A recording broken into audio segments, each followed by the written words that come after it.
We are working with the overhook guard. We can set it up by grabbing an arm, pulling it this way, using a little bit of the legs here. Stick your arm through, go for the overhook, and then go to your side here. Okay? Important is keep pressure here with the knee on top of her shoulder. This hand is behind the neck, and we pull her a bit forward, like this. Yeah, now it will be hard for her to posture up, and if she tries to push into me this way, I have to prevent this from happening as well. So I have to move all the way to my side, like this. Yes, push into me now. There you go. Yeah. Look, she's posting her hand. This gives me an opportunity to set up my triangle, the one we did on Monday. Today I'll show you a different variation of the overhook guard. I like to use this one against people that are more like wrestlers. They try to control the hips and be tied to you. So it's very hard to get an angle. So going to your side is really hard because they're controlling the hips. So what I'm doing here is I'm throwing up my leg and I'm reaching underneath my own leg and grabbing onto the shoulder right here. Yeah. So this requires a little bit of flexibility, but not too much. You don't have to pull your foot or something. Yeah. So from here, my other hand will come across her neck. I'm doing the kind version, but if you're doing the not so kind version, you just dig the elbow in right here. The palm is facing me, and I'm grabbing into it like this. Okay. I'm still pretty flat on my back, so what I'm going to do is I'm going to use my elbow, push her face away, which gives me some space to move to my side, right here. Yeah. Okay, so I'll try and make her posture now. It's really hard. Yeah. So what makes this more powerful is that the arm that's across her face is pushing her face away. If people want to go into you and you push their face away, you're blocking it. Okay, so one more time. She's more controlling of the hips, like this, kind of passive. Wrestlers do this a lot. So what I like to do here, I can get some angle, I reach behind my own leg, and the hand that reached behind my own leg will grab her shoulder, like this. Even if they're a little bit more tight, like this, I can get my second hand. Don't want to be very mean. So I'm doing the kind version. When the palm is facing me, I'm grabbing my own palm like this. Look, she still wants to keep me flat on my back, but if I start to push her on the neck, it will be hard for her to do it, and it gives me some space to turn to my side. When I'm on my side, here I have good control of her posture. She's stuck. Yeah. Look, now she's trying to post here with the arm. This is good because I can still do the setup for the triangle from this position. So this position is called rubber guard, and it's also, you might also know it as Williams guard. So if you want to look it up on YouTube or whatever, you can look for Williams guard and you can see the same position. Well, again, starting from here, there's two things that I noticed that we should improve on a little bit, and I'll show you. First, of course, this went all right, and sometimes here you need to make a little bit of an angle, just a little bit, yeah, but not as much as when you would go for the overhook. So the first thing that I noticed is this leg here. It should not be relaxed, because if she steps over this leg, she passed my guard. This control right here is not good. So how to deal with this? Just be aware. So just keep it tight to her body. Be aware, right? If she tries to step over now, it's going to be tighter, maybe a little bit harder for her to step over, and I can of course pull on the arm. The second thing that we have to take take a look at is this arm. We're bringing it in front of her face, palm facing me. But then we have to grip it.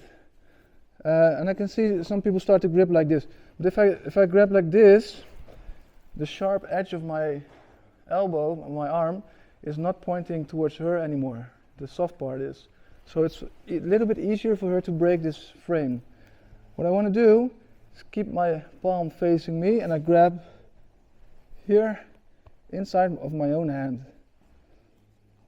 Yeah, so like this. Pressure a little bit, and then you can put her on her side. Okay? So she's still a passive player trying to hold me here. We're setting up the Williams guard, which is going already quite a bit better than before. I told those guys, from a self-defense perspective, if I am here, I can get punched pretty hard, right? Ow. She did it for real. But if I'm in this position here, now try to punch me. It's really hard to get punched, okay? So even though I'm still on my back, I'm relatively safe from punches and mean stuff. For self-defense, for MMA, it's very important to know these kinds of positions. But I'm still on my back, so I have to do something from here, right? What I want to do, and we have a flexible version and we have a less flexible version, is I want to upgrade this position to a better position by putting my foot into my hand. Before it was my hand, now it's my foot, across her face. This will be the flexible version. Some of you people can do this. If you're not that flexible, you have to move away like this, and then you can step in front. Yeah. So eventually everybody can do this. It just depends on how flexible you are, whether or not you have to move away a bit more or less. So now that we're in this position, I'm going to push my leg through, and I'm going to put my knee down, put pressure on her shoulder right here. As you can see, I'm coming up. I'm going to reach over her body like this. We're going to go to the omoplata. I'll show you the omoplata first, and then I'll show you why you have to control what you're controlling. Now I'm stretching out my legs, and I'm moving away. And as I'm moving away, you can see my legs turning outside. From here, if she's flat on her stomach, it's perfect. I can start to apply by coming up and whispering something in her ear. As you can see, it doesn't take a lot of strength or power.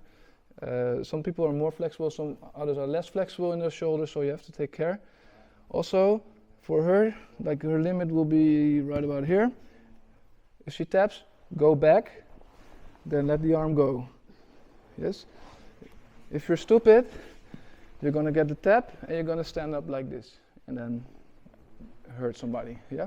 So get the tap, sit back, let the arm go, and then it's fine. Okay. Omoplata. Opa. We're setting up the Williams guard again, the rubber guard. Flexible first, people can go right here. Other people will have to move their upper bodies away so that this step will become easier. Yeah? My foot is now pointing towards her face, and I will keep doing this for a while. I'm going to extend my leg a little bit, and I'm extracting my other one. Okay. This arm, I don't want to hold it or anything. As long as it's on this hip between my body and my leg, it's fine, it's secure. I'm coming up, and I'm reaching over her body, posting my hand. There are two ways that are common in escaping this position. One is posturing up, so just basically sitting up straight. And if I don't resist, I go this way. Yeah? So how do I resist this? At first, So I have to get back into the position. At first, that's the reason why I'm holding it like this, putting pressure on her shoulder, and as she comes up right now, it's really difficult. And in a later stage, I will be straightening out my legs. Sorry. I'm posting my hand, so if she comes up now, this post is stopping her from posturing up. Okay. The other escape, is rolling through. So do a judo roll if you can. There you go. It's gone, right? So again, from the starting position. Like try to roll. It's really hard because this leg is here, she cannot roll. But obviously, when I'm taking it away, the leg, I have to block it with my hand here. Yeah, so my weight is on her. Okay, finishing the omoplata. We've come to this point. I'm moving my hip out this way, and I'm bending my legs here. I want to straighten her out, get her flat on her stomach. From here, I'm gonna come up a little bit and tell something in her ear. So we're here. I'm keeping my knee down and my hip comes up. Boom. As you can see, I will be moving her arm like in a kimura, using my legs. Omoplata is not a very common submission because the defense is pretty easy actually, but it is a common movement in jiu-jitsu. Why? Because I told you in the beginning, it's not just a submission, it's also used as a sweep.